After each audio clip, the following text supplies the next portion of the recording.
अस्सलाम अलैकुम दोस्त, बिछड़ना भी ज़रूरी थे। आज इसका पार्ट 4 लेकर अब खिदमत में हुए हैं। पार्ट में हम आपको बताया घर में रिश्ते की बात चल रही थी और निम्रा की शादी की तैयारियां शुरू हो चुकी थी। कहानी के अगले हिस्से की तरफ बढ़ते हैं, तो कहानी सुनने पहले मेरे चैनल को सब्सक्राइब, लाइक और शेयर कर दीजिए। शुक्रिया। बिस्मिल्लाहिर्रहमानिर्रहीम। पुरानी यादों से सर झटक कर वो किचन में आई तो निम्रा दाल चावल बनाने में मसरूफ़ थी। इन्हें बहुत प्यार आया अपनी फर्माबरदार और सलीकाशार बेटी पे, जिसने इन्हें बदर हकीकत बहुत आराम दिया था, पूरा घर संभाल लिया था। इसके अलावा भी वो बहुत कम गो थी, अपने वालिदैन की अतात गुजार खिदमत गुजार थी। ये चली जाएगी, अब कुछ ही अरसे की मेहमान है, अल्लाह इसका नसीब अच्छा करना, इसे बहुत सुख देना। उन्होंने निम्रा को मोहब्बत से देखकर दिल से दुआ की थी। तुम्हारे अब्बू आ जाएं, फिर दस्तरख्वान लगा देना बेटा। वो निम्रा को देखकर बोली। जी अम्मी। निम्रा ने इस बात में सर हिलाया। रात का खाना वो हमेशा मिलकर साथ ही खाते थे। जावेद अहमद और सालिया को अपनी बेटियां बहुत प्यारी थीं। वो अगर बेटी की कोई कसक थी भी तो जाहिर नहीं करती थी, ना ही इन्होंने अपनी बेटियों को एहसास होने दिया था। किचन से निकलकर मेरे और मोमना के मुश्तरका कमरे में दाखिल हुई तो मोमना अपने चारों तरफ किताबें फैलाए ज़ोरों शोर से नोट्स बनाने में मगन थी। उन्होंने हल्की सी मुस्कुराहट के साथ अपनी बेहद खूबसूरत और मासूम बेटी को देखा और आकर इसके पास बिस्तर पर बैठ गईं। अरे अम्मी, आप कब आईं? इनके बैठने पर इसने चौंकते हुए सर उठाया। अभी आई हूँ। ये क्या, तुमने चारों तरफ किताबें फैला रखी हैं? नोट्स बना रही थी अम्मी। आपको तो पता है एक किताब से पढ़कर मुझे तसल्ली नहीं होती। मोमना ने मुस्कुराते हुए अपनी मजबूरी बयान की और फिर बोली, आपको कोई काम था? हाँ, तुम्हारे बाबा अपनी लाडली बेटियों का दस्तरख्वान पर इंतज़ार कर रहे हैं। तुम दोनों के बगैर इनके हलक से नवाला नहीं उतरता। बाबा हमसे बहुत प्यार करते हैं ना अम्मी। इसने चेन का कैप बंद करते हुए स्याह चमकती हुई आंखों से माँ के चेहरे पर डाली तो इनके चेहरे पर मुस्कुराहट थी कि उन्होंने अपनी नज़र लग जाने के ख्याल से ही इस पर से नज़र हटा ली। स्याह शलवार कमीज़ में बालों को ढीले ढाले अंदाज में कैद किए चेहरे पर बेपनाह मासूमियत के बेहद प्यारी लग रही थी।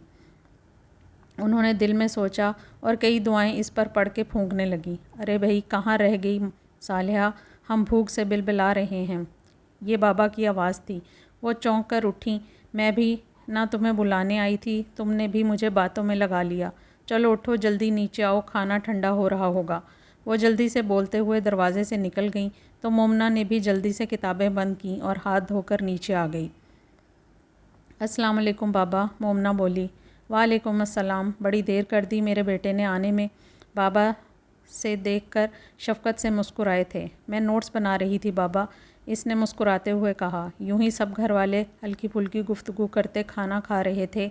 अम्मी अबू निम्रा की शादी और मतवक्को ससुराल वालों को डिस्कस करने लग गए थे। मोमना ने बर्तन उठाए और फिर सब बर्तन धोकर किचन साफ़ किया था।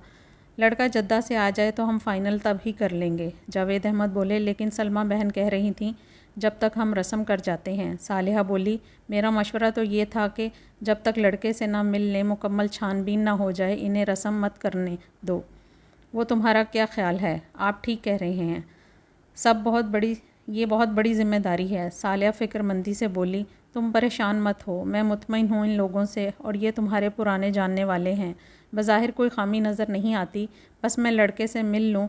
जावेद अहमद ने तसल्ली देते हुए नरमी से कहा। इनकी बीवी सालिया बेटियों के लिए बहुत हसास है, हर माँ ही होती है। बेटियाँ पराया धन होती हैं, लेकिन आसान नहीं होता मोहब्बत और नाज से पाल कर अपने वजूद के हिस्से को गैरों को अपने हाथों से सौंपा जाए। जब से निम्रा का रिश्ता आया था तब रिश्ते की खुशी अपनी जगह, वो अंदेशे और वसवसे अपनी जगह थे। सालिहा, तुम भी अजीब हो। जब तक निम्रा का रिश्ता कोई मुनासिब नहीं आया था तब भी परेशान थी और अब तुम्हारी पसंद का रिश्ता आ गया है, अब भी परेशान हो। जावेद अहमद ने मजाक में छेड़ा। मैं सोचती हूँ ये हमारा आंगन की चिड़ियाँ हैं, इनके दम से रौनक है घर में। इनके जाने के बाद हम तो तन्हा हो जाएंगे। सालिहा की आंखें नम हो गईं। पागल, हमने क्या हमेशा इस दुनिया में बैठे रहना है? दुआ करो हम अपनी ज़िंदगी में इनका फ़र्ज़ अदा कर दें इंशाअल्लाह, सालिया ने बेसख्ता बोली थी।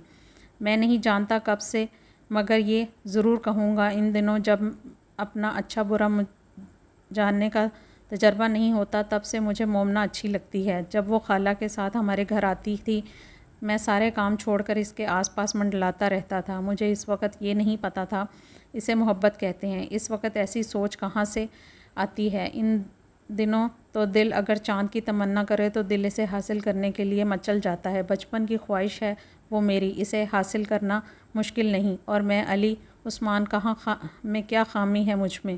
خالہ خالو میرے رشتے سے کبھی انکار نہیں کر سکتے، ایسے رشتے بھلا آسانی سے کہاں ملتے ہیں؟ علی نے اپنا خوبرو چہرہ اپنے اسٹیٹس کو سوچتے ہوئے خود سے کہا۔ اس کی آنکھوں میں دولت کا خمار، غرور کی چمک تھی۔ مومنہ جاوید میں کوئی کمی نہیں تھی، صرف وہ ایک کم حیثیت گھرانے سے تعلق رکھتی تھی، یا شاید اس کا غریب ہونا ہی خامی تھا جو علی کے اندر غرور جھلک رہا تھا۔ علی اس بات سے بے خبر تھا کہ مومنہ کے لیے عزت نفس کی سلامتی مال و جائیداد سے بڑھ کر اہم تھی۔ اس نے عام لڑکیوں کی طرح کبھی دولت مند شوہر کے خواب نہیں دیکھے تھے۔ اس کے خوابوں کا شہزادہ با کردار، با اخلاق، کھرا انسان تھا، جو اس سے خالص محبت کرے اور جس کو مومنہ کے بے پناہ حسن سے سروکار نہ ہو، مومنہ کو اس کی دولت کی چاہ ہو۔ مومنہ عام لڑکیوں کی طرح سطحی سوچ نہیں رکھتی تھی، ورنہ جس طرح صبح و شام علی عثمان دیوانہ وارث کے گھر کے پھیرے لگاتے ہوئے اظہار محبت کرتا تھا، کوئی اور لڑکی ہوتی تو اس کے پاؤں پہ بچھ چکی ہوتی۔ علی عثمان سائمہ خان کا بیٹا تھا، غرور اور تکبر اس کا حصہ تھا، البتہ مومنہ کے سامنے شو کرتا تھا۔ مومنہ اس سے محبت نہیں کرتی تھی، یہ بے چینی اور پریشانی تو تھی، مگر وہ کسی اور سے محبت نہیں کرتی تھی، یہ اطمینان بھی تھا۔ ہر شام وہ افق پر ڈوبتے سورج کے ساتھ اپنی محبت کا ایک باب روزانہ رقم کرتا تھا۔